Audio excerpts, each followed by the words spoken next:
नमस्कार, मनी 9 की खास पेशकश में आपका बहुत बहुत स्वागत है। मैं हूं संदीप ग्रोवर। आज का मुद्दा है यूएस ईरान जंग और उसका इम्पैक्ट किस तरह से दुनिया भर के मार्केट्स पर और कमोडिटी प्राइसेस पर पड़ता हुआ दिखा है। देखिए, यूएस ईरान जंग को शुरू हुए 2 महीने से ज़्यादा का समय हो चुका है। 28 फरवरी को यह जंग शुरू हुई थी और ऑलमोस्ट 65 दिन के आसपास का समय हम इस जंग में बिता चुके हैं। इसमें हमने सीज फायर्स भी देखे हैं, दोनों तरफ से रिटेलिएशन भी देखी, डिप्लोमेसी भी देखी है, काफ़ी कुछ देखा है और काफ़ी सारे इसके रिपरकशंस भी देखे हैं। कोई ऐसा देश नहीं है जिसके ऊपर इसका इम्पैक्ट नहीं पड़ा है, अलग अलग तरीके से, चाहे वो कच्चे तेल की कीमतें हो, बेस मेटल के प्राइजेस हो, डॉलर इंडेक्स की बात हो या फिर हमारा रुपया ही क्यों ना हो। हमारे लिए तो रुपया इतना कमज़ोर हो गया कि हमारे लिए दोहरी मार पड़ती हुई दिख रही है। और जंग के बाद ये जो मूवमेंट हुआ है उससे सोने चांदी में किस तरह का इम्पैक्ट आया है, सोने चांदी पर अब आपकी रणनीति क्या होनी चाहिए, कच्चे तेल में जिस तरह का शार्प मूवमेंट हमने बनता हुआ देखा उसके बाद अब आपकी रणनीति कच्चे तेल पर किस तरह से होनी चाहिए, बेस मेटल जैसे कॉपर, एल्यूमिनियम, इनके जो दाम बढ़े हैं उसका हमने स्टॉक मार्केट पे भी काफ़ी ज़्यादा इंपैक्ट पड़ता हुआ दिखा है। अब आपकी स्ट्रैटेजी क्या होनी चाहिए और ये जो स्ट्रैटेजी होगी उसके बेसिस पर क्या स्टॉक मार्केट में भी कुछ मूव्स बन सकते हैं। और सबसे इंपॉर्टेंट बात, रुपया, जैसे मैंने आपको कहा, रुपये की कमजोरी हमारे लिए बहुत बड़ी चिंता का सबब बनती जा रही है। इन सब मुद्दों पर डिटेल में बातचीत करते हैं। हमारे साथ केडिया एडवाइजरी के डायरेक्टर और रिसर्च हेड अजय केडिया जी कार्यक्रम में शामिल हो चुके हैं। अजय सर, बहुत स्वागत है आपका मनी 9 पर। शुक्रिया अपना समय देने के लिए। बहुत बहुत धन्यवाद संदीप जी बुलाने के लिए। तो सर, मैं जो सबसे इंपॉर्टेंट और हमारे लिए जिसकी सबसे ज़्यादा कहते हैं ना कि चिंता है, मैं उसी से शुरुआत करना चाहूँगा। मैं शुरुआत करना चाहूँगा रुपए के साथ। रुपए में अगर आप देखेंगे अभी भी जब हम बात करें तो रिकॉर्ड लोज के आसपास ही हम ट्रेड कर रहे हैं। 95 के ऊपर के लेवल्स है रुपए में फिलहाल अगर आप देखेंगे तो। सर, जब से ये जंग शुरू हुई है, बहुत ही अच्छा डेटा आपने हमारे साथ एक शेयर किया था सर, जिसके बाद हमारे दिमाग में भी आइडिया आया क्यों ना हमारे दर्शकों को भी बताया जाए कि जंग जब से शुरू हुई है उसके बाद से डिफरेंट कमोडिटीज़ पर, करेंसीज पर, डॉलर इंडेक्स पर, बेस मेटल्स पर किस तरह का इंपैक्ट हुआ है। तो एक बार जरा वो दिखा भी दीजिए कि रुपये पर इसका किस तरह का असर हुआ है। सर, जब से जंग शुरू हुई है यानी कि 28 फरवरी से अब तक आप देखेंगे रुपया, जो कि सबसे नीचे आपको नजर आएगा, ये करीब 4.5% के आसपास कमजोर हुआ है। क्योंकि 91 से हमने 95 का लेवल देखा है तो आपको 4.64% पॉजिटिव दिखेगा, लेकिन पॉजिटिव का मतलब ये है कि डॉलर के सामने हम कमजोर पड़ते हुए देखे हैं। तो अगर रुपया हमारा 4.5% के आसपास कमजोर हुआ है, ये केवल जंग की बात है। अगर आप केवल इस साल की बात करेंगे, जो 4 महीने हमने अभी तक बिताए हैं, तो 2026 में तो पिक्चर आपको और भी ज्यादा डरावनी नजर आएगी, क्योंकि हम 4.8% के आसपास करेक्ट हो चुके हैं या फिर आप यूं कहें कमजोर हो चुके हैं। अमूमन मैं आपको बताऊं 3% के आसपास ऑन एन एवरेज रुपया डॉलर के सामने हर साल कमजोर होता है, लेकिन इस साल की सिचुएशन आप देखिए 2026 में 4.8% के आसपास, और जब से जंग शुरू हुई है 4.5% के आसपास हम ऑलरेडी करेक्ट हो चुके हैं। सर, हम वर्स्ट परफॉर्मिंग करेंसी है जहां तक एशिया की बात है, और यहाँ से क्या लेवल्स आप एस्केलेट होते हुए दिख रहे हैं। नो डाउट इसमें कच्चे तेल का बहुत बड़ा फैक्टर है, लेकिन एफआईएस की बिकवाली भी एक बड़ा कंट्रीब्यूटिंग फैक्टर रहा है। सर, यहाँ से रुपए में कोई साइजेबल अपटिक की आप उम्मीद करके चल रहे हैं या फिर कोई मजबूती आएगी यहाँ से, ऐसी उम्मीद करके चलें, या फिर ये गलत होगा ऐसा उम्मीद करना, महत्वाकांक्षी हो जाएगा? देखिए संदीप जी, उम्मीद पे तो पूरी दुनिया टिकी हुई है। उम्मीद करना चाहिए, लेकिन मुझे नहीं लगता इस समय करना चाहिए। बिकॉज हम बोल सकते हैं रुपए की किस्मत में ही गिरना लिखा है, क्योंकि हमारी सर, तो ये आप रुपए की सोच के आए थे या बातचीत सुन के आपको ऐसा लग गया है कि रुपए की किस्मत में ही गिरना लिखा है? नहीं, देखिए, आप जिस तरह से देख रहे हैं कि हर साल हम गिर रहे हैं, और वो एक्चुअली देखा जाए तो हम काफी, हमारे जो इंपोर्ट, जो कमोडिटीज है वो हम इंपोर्ट डिपेंडेंट, खास करके कच्चे तेल को देखते हुए। अभी आप देखिए लड़ाई के पीरियड में ही अगर हम 4.5% के आसपास की गिरावट देखिए, उसमें 2-3 फैक्टर है। पहला है डॉलर। जनरली हम देखते हैं तो डॉलर में तो गिरावट रहनी चाहिए, क्योंकि वहां पे नंबर्स अच्छे नहीं है, हम पॉलिसी देख रहे हैं। बट अल्टीमेटली आज भी पेट्रो डॉलर के चलन चली हुई है। आज अगर आपको कच्चा तेल लेना है तो पहले आपको $60 देना पड़ता था, तब जाकर आप है ना कच्चा तेल ले सकते हैं। अब वही कच्चा तेल आपको $118, $115 में मिल रहा है। तो अल्टीमेटली आपको डॉलर चाहिए, तो डॉलर में मजबूती लौटी है। लेकिन हाँ, कोई ज्यादा खास नहीं है, आज भी डॉलर 98-50 के करीब है। तो पेट्रो डॉलर की वजह से हमने डॉलर में स्ट्रेंथ आते हुए देखी, और डॉलर की स्ट्रेंथ की वजह से रुपए में कमजोरी बढ़ी है। हाँ, हमारे यहाँ पे इंपोर्ट का प्रेशर बहुत ज्यादा पड़ा हुआ है, क्योंकि आज हमारी जो रिक्वायरमेंट का कच्चा तेल है वो ज्यादा करके हम इंपोर्ट ही करते हैं। उसका एक इम्पैक्ट पड़ता है, क्योंकि ये इन्फ्लेशनरी एक स्पाइरल में रुपया घुस जाएगा।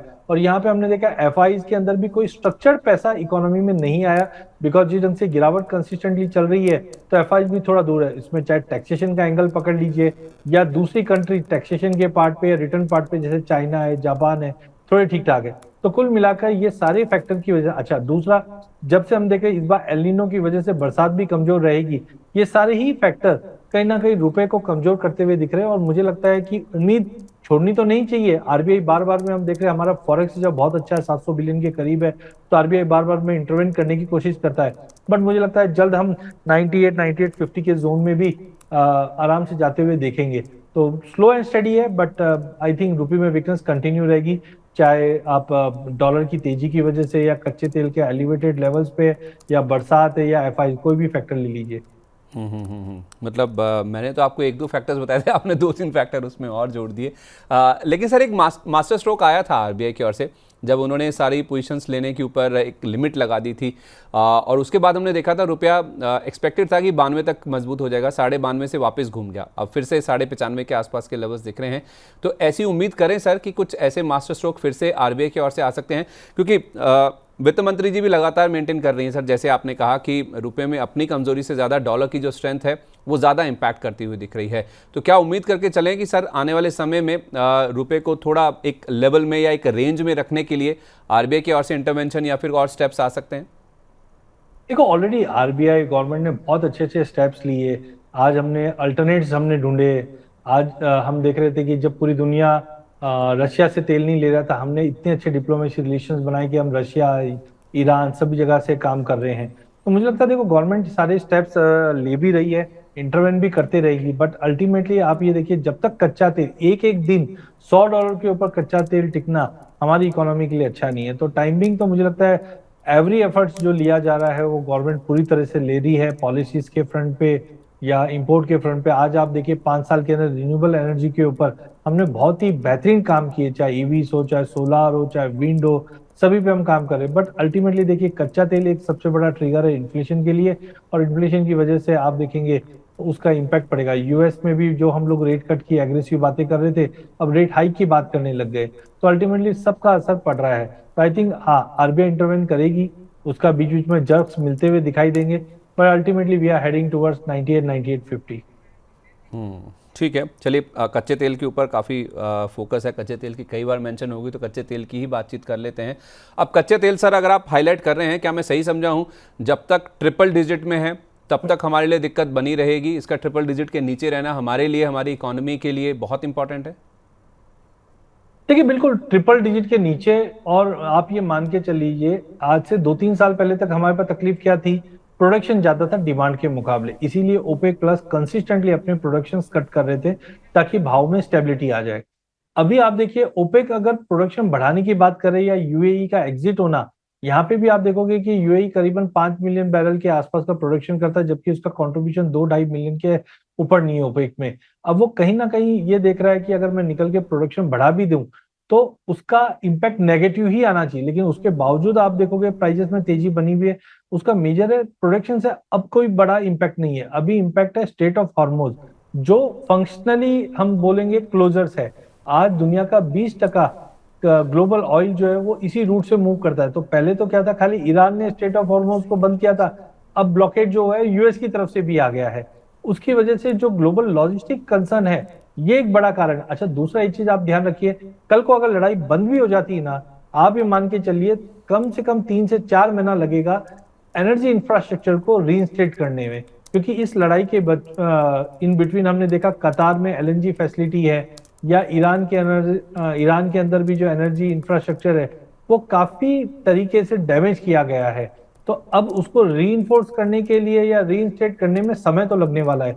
तो आप ये मान लो अगर लड़ाई आज की डेट में भी रुक जाती है, डेट विल टेक टाइम। तो मेरा मानना है कि यस डिमांड के मुकाबले सप्लाई ज्यादा है, बट लॉजिस्टिक इशू की वजह से भाव $100 के ऊपर अगले 15-20 दिन महीने भर रहेगा। हाँ बीच बीच में नी जर्क आएंगे जब जब हम सीज फायर की न्यूज देखेंगे, बट Q4 में जाकर हम $75 का एवरेज देखेंगे। भूल जाइए जो 60 62 पैसे देखते थे, क्योंकि उसको समय लगेगा, बट $75 का लेवल हम Q4 में जाके देखेंगे। बट एज ऑफ नाउ तो मुझे लगता है कि अगला 15-20 दिन महीना भर मई मंथ जो है वो अपना $100 के ऊपर ही भाव टिका हुआ रहेगा। अच्छा सर, रिसेंटली हमने सुना था कि ओपेक और ओपेक प्लस से यूएई ने बाहर होने का फैसला ले लिया, 1 मई से वो लागू भी हो गया। तो अब सप्लाई तो बढ़ेगी क्योंकि यूएई चाहता है कि वो अपने डिमांड बेसिस पर अपना प्रोडक्शन करे, तो सप्लाई तो बढ़ जाएंगी सर। लेकिन जैसे आप कह रहे हैं कि लॉजिस्टिक्स वाला इशू है, तो वो कब तक डॉन्ट करता रहेगा, कब तक फिर उसका जो इम्पैक्ट है वो कीमतों को नीचे नहीं आने देगी? देखिए बिल्कुल यूएई का एग्जिट करना, उनके प्रोडक्शन कैपेसिटी ज्यादा है जो कंट्रीब्यूट वो ओपेक प्लस में कर रही है, बट उसके बाद मुझे लगता है कि सप्लाई तो बढ़ेगी। अब सप्लाई बढ़ेगी इसलिए मैं बोल रहा हूँ क्वार्टर फोर में आप आओगे ना तो आपको प्राइस $75 के आसपास आएगी, लेकिन ये क्वार्टर फोर आने में बहुत समय है। अभी तो हम जून भी एंटर नहीं किए, फर्स्ट हाफ में भी नहीं पहुंचे। यहाँ पे मुझे लगता है जो एनर्जी इंफ्रास्ट्रक्चर पे जो हमला हुआ है या कंसर्न्स हुए हैं, इसका कहीं ना कहीं इम्पैक्ट जो पड़ेगा अगले 2-3 महीना रहेगा। बट हाँ, एक चीज है कि 65 दिन की लड़ाई में हमने बॉटम और टॉप दोनों देख लिए। जिस दिन लड़ाई स्टार्ट हुई उस दिन ऑलमोस्ट बंद हुआ और हमने 120 का टॉप लगते हुए देखा, और जैसे सीज फायर की पहली न्यूज आई हमने नीचे में 86-87 का लो लगते हुए देख लिया। तो अगले 2 महीने में मुझे लगता है हाँ 120 के ऊपर जाता भी है तो 24-25 का स्पाइक मार जाए, सस्टेन नहीं रहेगा, और नीचे में 90 के ऊपर टाइमिंग जाता हुआ नहीं दिख रहा। तो मुझे लगता है मार्केट अभी साइडवे कंसोलिडेट करेगा, सीज फायर पे थोड़ा ड्रॉप होएगा, बट स्लोली एंड स्टेडीली हम $75 की तरफ बढ़ेंगे, लेकिन वो क्वार्टर फोर में ही आना है कैलेंडर ईयर। मतलब 60-65 के लेवल तो हम भूल जाएं जो हमने एक रेंज देखी थी ज़्यादातर इस साल की शुरुआत में या फिर फरवरी के तक, जो 60 से 72 की एक रेंज थी, उस रेंज को तो हम भूल जाएं। तो 65% हम सर ऑलरेडी चल चुके हैं। यहाँ से करेक्शन भी अगर आपको दिखता है तो केवल $75 तक का ही दिखता है। देखो सप्लाई के हिसाब से आई थिंक कि ठीक है आगे आना चाहिए नीचे, लेकिन आप एक चीज समझिए कि इमीडिएटली कोई भी चीजें इम्पैक्ट जल्दी नहीं आता है, तो उसको लगता है मेरे को 4-6 महीना लगेगा। बट टाइमिंग 75 ठीक है, एक फेयर प्राइस है, 70 भी तोड़ने में मुझे लगता है समय लगे।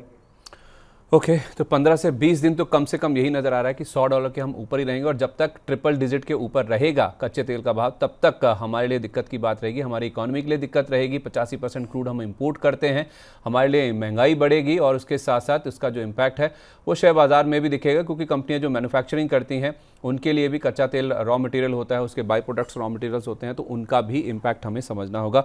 तो इन चीज़ों से इनको ध्यान में रखते हुए हम बाजार में भी किस तरह से रणनीति बनानी है उस पर भी काफ़ी हद तक अपनी रणनीति तय कर सकते हैं। डॉलर इंडेक्स की तरफ अगर हम बढ़े सर, तो डॉलर इंडेक्स आपने कहा 9850 के आसपास है, लेकिन सर डॉलर इंडेक्स में जो स्ट्रेंथ है ये क्या इंडिकेट कर रही है सर? हमारा रुपया वैसे भी हर साल 3% के आसपास डेप्रिशिएट होता ही है। अभी तो सर डॉलर इंडेक्स जंग से लेकर अब तक अगर हम देखें 65 पूरे दिन का जो रुझान है केवल 1% के आसपास डॉलर मजबूत हुआ है, तो जाके सर हमारा रुपया कहाँ आप देखिए रिकॉर्ड लो पर पहुंच गया। अगर सर डॉलर में मजबूती आ जाती है से फॉर एग्जांपल, तो फिर तो रुपया कहाँ पहुंच जाएगा? देखिए वैसे भी मुझे नहीं लगता डॉलर में कोई बड़ी तेजी है, ये जैसे हम बोलते हैं ना बुझता दीपक फड़फड़ाता ज्यादा है।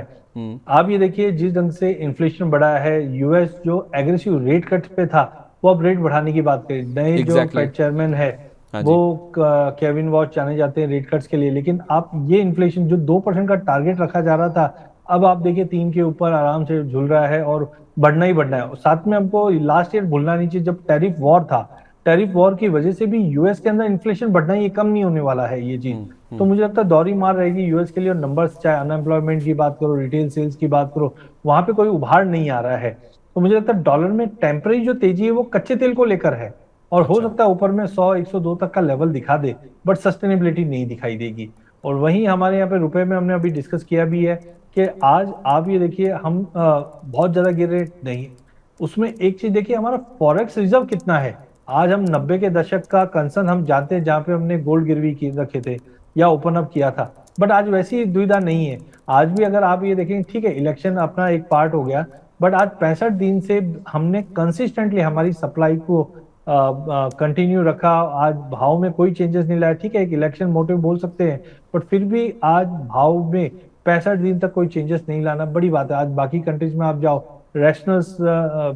रेशन थ्रू हमने एनर्जी को डिस्ट्रीब्यूट होते हुए देख लिया।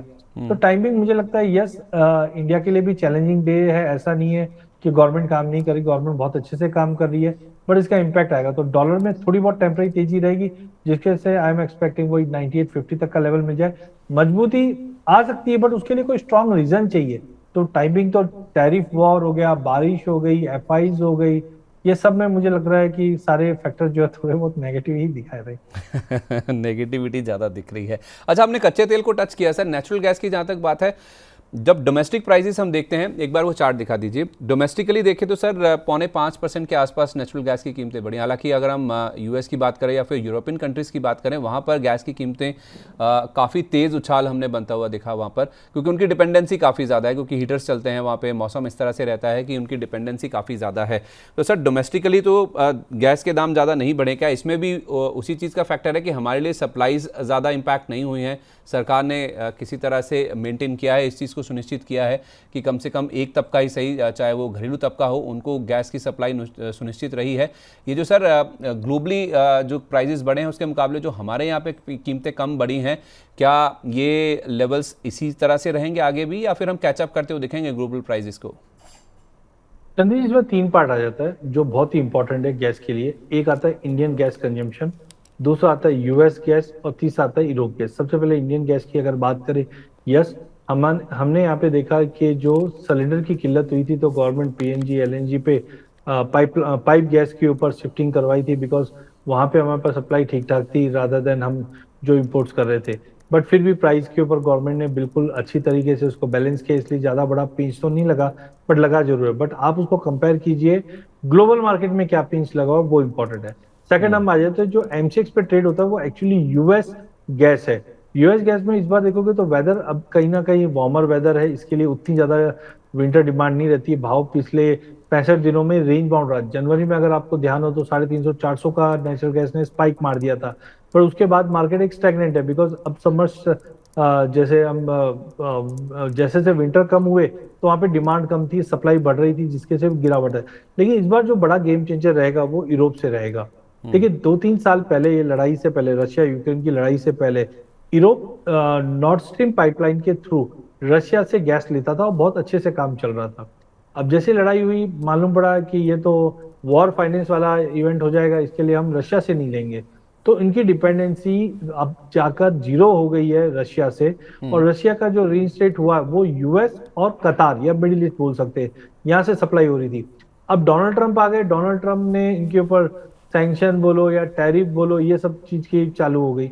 और इनफैक्ट अभी जो यूएस ईरान में अटक गया है, वहां पे नाटो कंट्री से सपोर्ट मांगा, बट नाटो कंट्री ने सपोर्ट नहीं किया। तो अब ये मार्केट में न्यूज है, ऐसा चल रहा है कि हो सकता है यूएस इस बार विंटर के अंदर जो गैस सप्लाई है यूरोप की, वहां पे कुछ कमी ला दे। और उसकी वजह से, क्योंकि इनकी जो स्टोरेज कैपेसिटी है वो बहुत ही ज्यादा लोअर लेवल पे पहुंच चुकी है। तो अब अगर यूएस से लेता है, टैरिफ की मार लगती है तो वैसे गैस महंगी हो जाएगी। कच्चा तेल बढ़ा हुआ है तो गैस महंगा ही होना चाहिए। और तीसरा जो सबसे बड़ा विकल्प है वो है कि आप मिडिल ईस्ट से लो, लेकिन कतार के अंदर जो एनर्जी इंफ्रास्ट्रक्चर डैमेज हुआ है, ईरान में जो एनर्जी इंफ्रास्ट्रक्चर डैमेज हुआ है, उसको कम से कम 2-4-6 महीना लगेगा ही लगेगा। और उसको देखते हुए मुझे नहीं लगता इमीडिएटली नेचुरल गैस में कोई रिलीफ आएगा।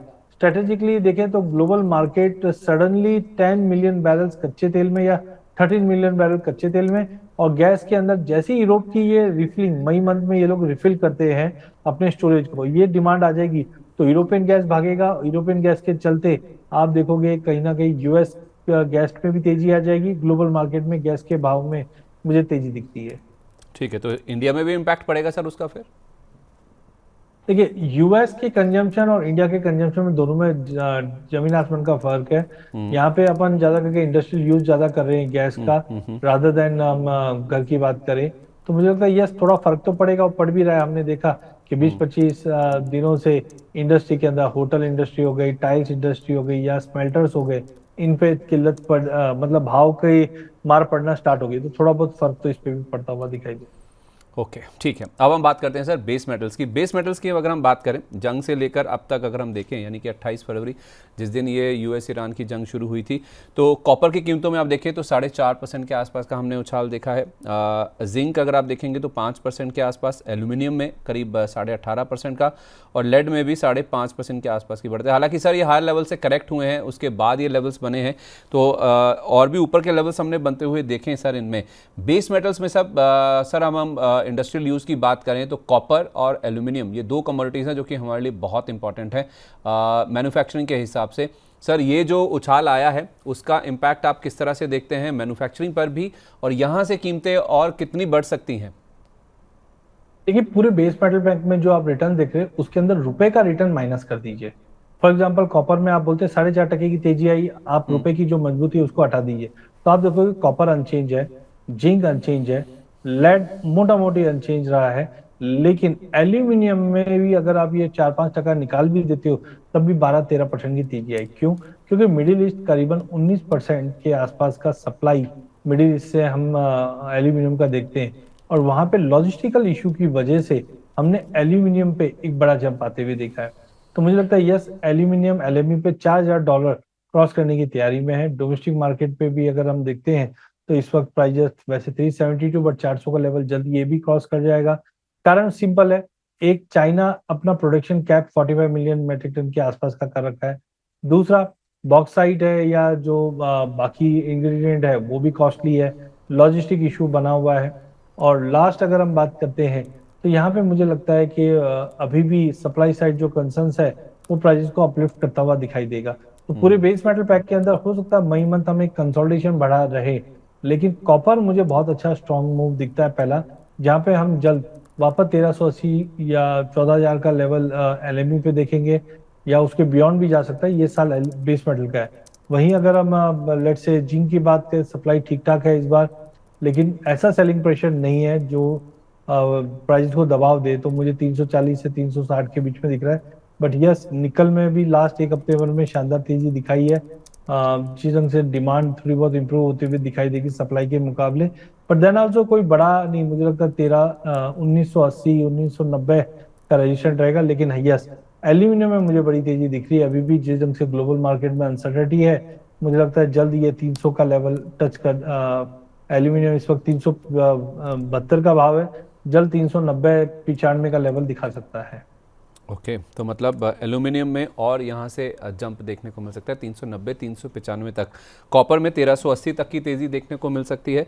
जिंक की जहाँ तक बात है तो बहुत जल्द आपको 340 360 तक के लेवल्स आएंगे। लेकिन इन सब में अगर मैं सही समझाऊँ सर तो सबसे ज़्यादा बुलिश अगर आप या फिर तेज़ी उम्मीद अगर कर रहे हैं तो वो एल्यूमिनियम की कीमतों में है, जिसकी कीमतें आप कह रहे हैं कि बहुत जल्द आपको 390 से 395 तक जाती हुई नजर आ सकती हैं, राइट? बिल्कुल बिल्कुल, पूरे बेस मेटल में मुझे अगर रैंकिंग करनी है तो पहला मैं एल्यूमिनियम करूंगा, फिर कॉपर, फिर जिंक, और फिर निकल और लेड। इस तरीके से इसको रेटिंग करनी चाहिए। एल्यूमिनियम, कॉपर, जिंक, लेड, मतलब ये बुलिशनेस के हिसाब से या फिर packing order aluminium, copper, zinc, lead, इस तरह से आप ज़्यादा फोकस करके चलिए। चलिए ये बात प्राइस होगी। पॉइंट ऑफ व्यू से, सॉरी, यस, जो आपने फ्लो बताया बिल्कुल है। प्राइस पॉइंट ऑफ व्यू से प्राइस मुझे पॉइंट ऑफ लगता व्यू है से, कि हाँ वही बुलिशनेस या फिर तेज़ी के हिसाब से कि कीमतें किसकी ज़्यादा बढ़ सकती है, जिस पर ज़्यादा बुलिशनेस या फिर तेज़ी का व्यू है उसमें एल्यूमिनियम पैकिंग ऑर्डर में सबसे ऊपर आता है। चलिए सबसे इंपॉर्टेंट सर, अब मैं बात करना चाहूँगा आपसे सोने चांदी के ऊपर। सोने चांदी में लोगों का काफ़ी रुझान रहता है सर। सोने में हमने देखा है सर 29, वैसे तो जंग से पहले ही हमने देखा था सर कि काफ़ी ज़्यादा तेज़ी बन चुकी थी, और इनफैक्ट इस जंग में आप देखेंगे ना तो अमूमन हम देखते हैं कि जंग के दौरान ऐसा होता है कि सोने चांदी की कीमतों में उछाल आता है। सेफ हेवन बाइंग का जो एक इम्पैक्ट है वो पॉजिटिव साइड पर दिखता है। लेकिन चौंकाने वाली बात यह है, हैरान करने वाली बात यह, जो डेटा आप देख रहे हैं जब से जंग शुरू हुई है तब से लेकर अब तक सोने में आप देखिए 0.8% की आपको गिरावट नजर आएगी, और चांदी में करीब 14.5% के आसपास की कमजोरी हमने बनती हुई दिखी है। सर ये इस वजह से है कि ये सोना चांदी पहले ही चल चुके थे, जैसे मैं आपको कह रहा था कि सोना 29 जनवरी को इसने 1,85,000 का ऑल टाइम हाई टच किया था, और उसके बाद से 1,35,000 से 1.5 लाख की रेंज में ही है, जिन लेवल्स पर अभी भी सोना हमें ट्रेड करता हुआ दिख रहा है। तो सर ये मोर और लेस पहले से डिस्काउंटेड था या फिर इस बार कुछ अलग हुआ है? जो युद्ध वाली स्थिति बनती है या फिर अनसर्टेनिटी बनती है उस समय सोना चांदी चलते हैं, तो ऐसा जो विपरीत मूवमेंट इस बार देखने को मिला है, कुछ खास है इस बार के मूवमेंट में? नहीं, कभी भी ग्लोबल व्यापी कोई भी इवेंट होता है उसके अंदर गोल्ड पे असर आता ही है, और हम बचपन से सुनते आए हैं कोई भी विपदा होगी गोल्ड बढ़ेगा। लेकिन एक्चुअल में आप टेक्निकली इस चीज को समझोगे ना बारीकी से तो आपको समझ में आएगा। 2008 का एग्जांपल लेते हैं, ये मेरे पास एग्जांपल 1950 60 70 80 90 2000 सभी के हैं, लेकिन जो रिसेंट में आपने और मैंने देखा वो ले तो ज्यादा अच्छा है।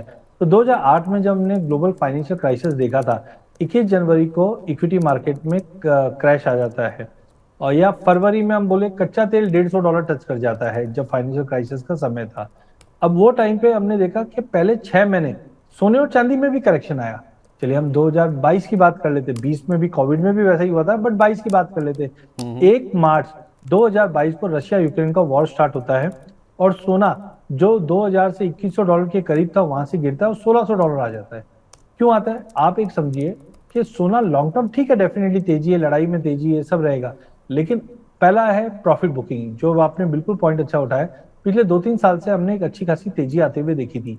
अब आदमी को डर लगता है कि यार इक्विटी में करेक्शन है, दुबई प्रॉपर्टी मार्केट 28% टूट जाता है और सभी जगह पे सेल ऑफ होता है, तो आदमी की घबराहट सोने पे भी आ जाती है जहाँ पे प्रॉफिट बुकिंग होता है। क्योंकि देखिए पहले हम सोने को कंज्यूम करते थे, बाय नहीं करते थे, बट पिछले 2-3 साल में हमने मार्केट में देखा सोने में बाइंग भी हो सकती है और रिटर्न भी बन सकता है।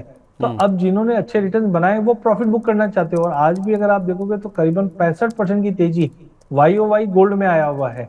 तो मुझे लगता है यस, एक बड़ा कारण ये भी रहा इस बार नहीं हमेशा, कि जब भी ऐसा कोई बड़ा ग्लोबल इवेंट होता है तो पहले सोने चांदी में एक बार करेक्शन आता है, सेल ऑफ आता है, प्रॉफिट बुकिंग आती है और फिर एक नई तेजी का उछाल आता है। जैसे 2008 में भी हमने देखा कि सोने में गिरावट आती है और $600 अगस्त सितंबर में आता है, वहां से एक बड़ी तेजी करते हैं जो $1920 का लेवल दिखा देता है।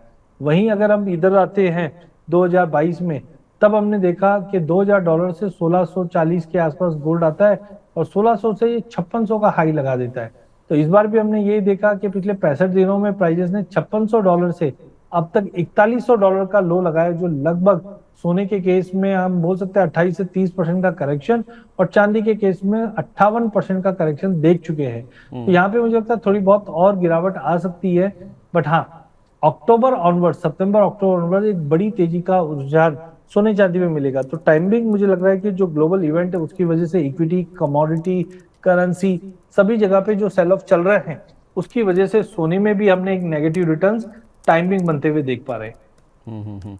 लेकिन सर आप कह रहे हैं कि थोड़ा सोने चांदी में और गिरावट आ सकती है यहाँ से। चांदी में अगर हम देखें ना सर, सोना गिरा है, चांदी उससे ज़्यादा गिरी है। 29 जनवरी को जो 4,25,000 के आसपास या 4,24,000 टू बी प्रिसाइज जो ऑल टाइम हाई बने थे, वहाँ से अभी हम सर 2,44,000 के आसपास बैठे हैं। तो ऑलमोस्ट आधी हो चुकी है सर चांदी। आप कह रहे हैं कि आधी होने के बाद भी लगभग और डाउनसाइड है चांदी में शॉर्ट टर्म में। तो संदीप जी मुझे लगता है देखिए सोना चांदी अगर ऐसा डिस्काउंट दे तो हमको खुश होना चाहिए। जैसे हम घर पे रहते हैं तो बोलते हैं सेल लगा है, तो हमारी बेटर हाफ खुश हो जाते हैं। तो हमारे लिए तो चांदी अगर 56% टूटी है हाई से, जो बीच में 2 लाख का लो मारा था, तो हमें ज्यादा खुश होना चाहिए।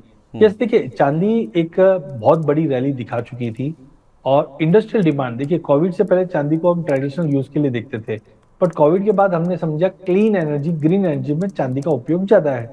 6 साल से डेफिसिट चल भी रहा है, साथ में हम सोने की चाल चांदी पे भी दिख रही है। इसको देखने का अच्छा तरीका है gold silver ratio. Gold silver ratio में हमने देखा था पिछले साल आज ही के दिन हम देखे 106 के करीब था। जब भी ये गोल्ड सिल्वर रेशियो ऊपर रहता तो सोने में ज्यादा तेजी आती चांदी के मुकाबले, और जैसे ये रेशियो गिरना चालू होता है तो इसका मतलब चांदी आउट परफॉर्म करेगी। तो हमने 106 से ये रेशियो को गिरते हुए देखा, जो नीचे में लगभग मोटा मोटी 43-44 तक का लेवल आ गया। निकालना कैसे है? गोल्ड के भाव को चांदी के भाव से भाग दे दीजिए, डिवाइड कर दीजिए, आपको ये रेशियो निकल कर आ जाएगा। तो 43-44 से ये रेशियो अब बढ़कर करीबन 60 के करीब आ गया। इसका लॉन्ग टर्म एवरेज 72-73 के आसपास है। तो मुझे लगता है यहाँ से रेशियो में जो बढ़त है ये दर्शाता है कि सोना मजबूत है चांदी के मुकाबले। तो आई थिंक चांदी में और दबाव बढ़ सकता है। जो इंटरनेशनल में $70 का लेवल टूटा तो 54-55 तक मिल जाएगा। हालांकि देखिए अगले 3 साल के लिए मैं ज्यादा बुलिश हूँ, जहाँ पे 5 लाख तक का लेवल भी चांदी में और सोने में भी कम से कम आप मान के चलिए 2,50,000 का लेवल या 3 के ऊपर भी चल जाए। बट चांदी ज्यादा स्ट्रांग लग रही है, बट अभी नहीं। ये आपको 3-4 महीना मार्केट में दबाव रहेगा, क्योंकि हायर एनर्जी कॉस्ट की वजह से स्मेल्टर्स है या कंपनीज है, इनकी डिमांड में ड्रॉप आ जाता है। तो टाइमिंग हो सकता है गिरावट आ जाए, बट हाँ 2-4 महीने के बाद एक जबरदस्त तेजी इसमें बनेगी। मतलब आप कह रहे हैं कि लॉन्गर टर्म में चांदी 5 लाख और सोना आपको 2.5 लाख दिखता है। 2.5 तो बहुत ही कंजर्वेटिव बता रहा हूँ, क्योंकि रुपए की गिरावट और सपोर्ट करेगी। बट यस हम 270-280 भी गोल्ड में और चांदी 5 लाख। मतलब चांदी 5 लाख और सोना 2.5 से 3 लाख अगर पकड़ लें तो इस रेंज में आपको दिखता है। बिल्कुल बिल्कुल संदीप जी। ठीक है सर, ये लॉन्ग टर्म की बात होगी। एक आखिरी सवाल आपसे बस, अगर हम सर यहाँ से दिवाली तक की बात करें, अगर कोई अभी सोने चांदी में ट्रेड करना चाहता है या फिर कोई व्यू बनाना चाहता है, तो यहाँ से लेकर दिवाली तक क्या व्यू होना चाहिए? क्योंकि आपने सितंबर के लिए भी बोला, सितंबर अक्टूबर में आप कह रहे हैं कि बड़ी तेज़ी सोने चांदी में देखने को मिल सकती है, तो यहाँ से लेकर दिवाली तक कैसा मूव आप देखते हैं? क्या एक कंसोलिडेशन का फेज़ है, फिर उसके बाद दिवाली के बाद मूव आएगा? देखिए जनरली तो इतने बड़े मूवमेंट का कंसोलिडेशन का फेज होता ही होता है, बट वॉलिटिलिटी अभी ऐसी है कि दिन में $200 तो कोई बड़ी बात ही नहीं है, और डोमेस्टिक मार्केट में 2,500-3,000 तो बहुत मामूली चीज है। मुझे लगता है ये कंसोलिडेशन रहेगा जब तक सोना डोमेस्टिक मार्केट में 1,60,000 के ऊपर नहीं जाता। पॉसिबल है नीचे में 1,25, 1,30 तक का भी लेवल हम गोल्ड में देख पाए।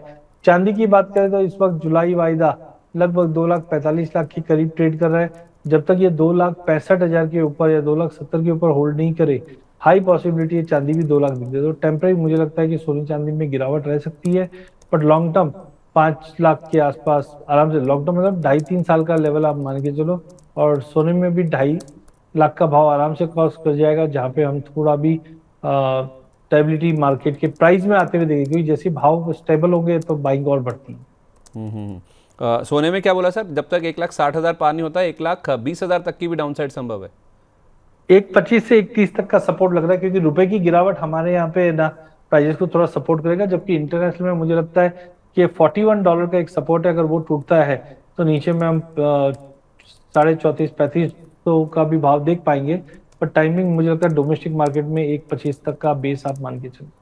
ठीक है, तो सर जैसे आप कह रहे थे कि हमें खुश होना चाहिए, हमारे बेटर हाफ खुश होती हैं अगर कीमतें नीचे आती हैं, तो अगर सर सोना 1,60 पार नहीं करता है और नीचे में 1,20, 1,25 के आसपास के लेवल आते हैं, और चांदी में भी अगर 2 लाख के आसपास तक के लेवल आ जाते हैं, तो क्या बहुत बढ़िया मौका होगा फिर लॉन्ग टर्म के लिए सर? जैसे आप कह रहे हैं कि आपको 5 लाख चांदी दिखती है, 2.5 से 3 लाख सोना दिखता है। देखिए संदीप जी, मैं भी इंसान हूँ, मैं भी सोचता हूँ कि सबसे लोएस्ट भाव में मेरे को मिल जाए। तो जो सबसे जो झूठा आदमी है वही बोलेगा कि मुझे लोएस्ट भाव में मिला है। तो मैं सजेस्ट, देखिए मैं डेफिनेटली सेबी रजिस्टर्ड एडवाइजर हूँ, बट बेटर रहेगा कि जो भी ऑडियंस है वो अपने सेबी रजिस्टर्ड फाइनेंशियल एडवाइजर की सलाह लीजिए और उसको एसआईपी में कन्वर्ट कर लीजिए। जो मैं बार बार चैनल पे बोलता भी हूँ, एसआईपी का full form systematic investment plan नहीं है, सिल्वर इन्वेस्टमेंट प्लान है। तो आप एसआईपी एंड जीआईपी मतलब गोल्ड इन्वेस्टमेंट प्लान कीजिए, क्योंकि देखिए लोएस्ट पॉइंट किसी को नहीं मिलना है। आज अगर आप सोना 1,50,000 के करीब है और चांदी करीबन 2,45 है, आपको अगर ₹1,00,000 का इन्वेस्ट करना है ना, आप डिवाइड बाय 5 कर दीजिए, 6 कर दीजिए, तो अगले 5 से 6 महीने में आपका पैसा डिप्लॉय हो जाएगा। और वो एक सही मायने से तरीका रहेगा, जहां पे मैं चाहे 1,25,30 बोल रहा हूँ या 2 लाख के नीचे चांदी बोल रहा हूँ, बट आपको एवरेज आउट अच्छा मिल जाएगा। मतलब आप कह रहे हैं कि एसआईपी और जीआईपी के जरिए सोने चांदी में अगले 5 से 6 महीने में धीरे धीरे इन्वेस्टमेंट कीजिए। बिल्कुल, देखो वॉलिटिलिटी भी है लेकिन अच्छी अपॉर्चुनिटी रहेगी। और कभी भी हमने 2008 2022 में हमेशा ये देखा है कि ये 6 महीने का कंसोलिडेशन या करेक्शन के बाद एक बड़ी तेजी का आगाज स्टार्ट होता है, और वो इस बार भी मुझे लगता है अक्टूबर के बाद एक नई तेजी सोने और चांदी में दिखेगी।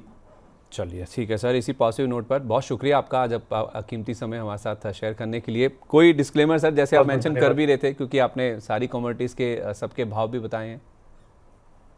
देखिए संदीप जी, मेरी पर्सनल कोई पोजीशन नहीं है, मेरे क्लाइंटों की हो सकती है। सेकेंडली, कभी भी जब आप कमोडिटी में निवेश करते हैं, इक्विटी जैसा ही इसमें रिस्क होता है, बट बचना बहुत ही आसान है। एक आपके जो सेबी रजिस्टर्ड फाइनेंशियल एडवाइजर है उनसे आप सलाह लेकर इसमें निवेश करें। दूसरा, अगर आप ट्रेड भी कर रहे हैं एक्सचेंज के ऊपर, तो एक स्टॉप लॉस होता है, स्टॉप लॉस लगा के आप ट्रेड कीजिए ताकि सेफ्टी फर्स्ट रहे। चलिए, बहुत शुक्रिया आपका sir, thank you, pleasure as always to have you sir. बड़ा अच्छा लगता है आपसे बात करके, और बड़ा ज्ञान, बड़ा सीखने को मिलता है सर, जैसा हमेशा की तरह इस बार भी बहुत कुछ सीखने को मिला। बहुत शुक्रिया सर अपना कीमती समय आज हमारे साथ शेयर करने के लिए। तो सोने चांदी की कीमतों में कंसोलिडेशन का फेज देखने को मिला है। इस कंसोलिडेशन के फेज में अमूमन हम देखते हैं कि हमेशा एक बड़ा अपमूव देखने को मिलता है, और ये कंसोलिडेशन इस बार सितंबर अक्टूबर तक चल सकता है, और उसके बाद आ सकती है सोने चांदी की कीमतों में बड़ी तेजी, एक बड़ा उछाल आ सकता है। तो आपके लिए राय यही है जो अजय जी हमें बता रहे थे कि अगले 5 से 6 महीने आपके लिए एक इन्वेस्टमेंट का टाइम है। धीरे धीरे आप एसआईपी कीजिए, जीआईपी कीजिए, silver investment plan, gold investment plan, इसको आप फोकस कीजिए। धीरे धीरे आप चाहें तो सोने चांदी में पैसा लगा सकते हैं, फिर आप लंबी अवधि में बड़ी तेजी की उम्मीद कर सकते हैं। चांदी 5 लाख और सोना 2.5 से 3 लाख तक भी जाता हुआ नजर आ सकता है। चलिए, इस खास चर्चा में आज के लिए बस इतना ही। मैं आपसे विदा ले रहा हूँ। नमस्कार।